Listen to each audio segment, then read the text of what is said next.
برطانیہ کے بادشاہ چارلس کو تاریخی کنگ ایڈورڈ تاج پہنا دیا گیا۔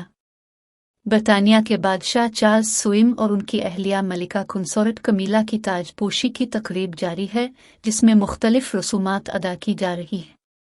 بادشاہ چارلس کی حلف برداری میں آرچ بشپ آف کینٹربری نے حلف لیا، جس کے بعد بادشاہ چارلس نے حلف نامے پر دستخط کر دیے۔ برطانیہ کے بادشاہ چارلس سوئم نے سینٹ ایڈورڈ چیئر سنبھال لی اور انہیں تاریخی کنگ ایڈورڈ تاج پہنا دیا گیا۔ آرچ بشپ نے بادشاہ چارلس کو کنگ ایڈورڈ تاج پہنایا۔ ندن شاہ چارلس کنگ ایڈورڈ تاج پہننے والے 7ویں شاہی سربراہ ہیں۔ اس سے قبل برطانوی وزیر اعظم رشی سونک نے استقبالیہ پیش کیا، جبکہ وزیر اعظم شہباز شریف تاج پوشی کی تقریب میں شریک ہیں۔ اس کے علاوہ شاہی خاندان سمیت 2200 مہمان شریک ہیں۔ گزشتہ 70 سال کے دوران ہونے والی تاج پوشی کی یہ پہلی تقریب ہے جس میں شرکت کے لیے پرنس ہیری بھی ویسٹ منسٹر ابی پہنچے ہیں۔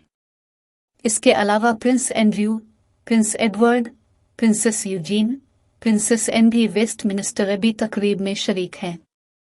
بادشاہ چارلس کی زندگی پر ایک نظر۔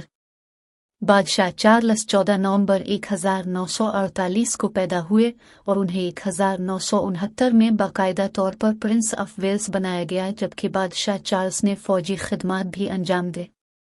بادشاہ چارلس نے پہلی شادی 1981 میں آن جہانی پرنسس آف ویلز ڈیانا سے کی اور پھر بادشاہ چارلس کمیلا پارکر کے ساتھ 2005 میں رشتہ ازدواج میں بندھے۔ بادشاہ چارلس کے 2 بیٹے شہزادہ ولیم اور شہزادہ ہیری ہیں۔ بادشاہ چارلس کے بیٹے شہزادہ ولیم کو اب پرنس آف ویلز کا اعزاز عطا کر دیا گیا ہے۔ چارلس گزشتہ سال ستمبر میں ملکہ الزبتھ کے انتقال کے بعد بادشاہ بن گئے تھے۔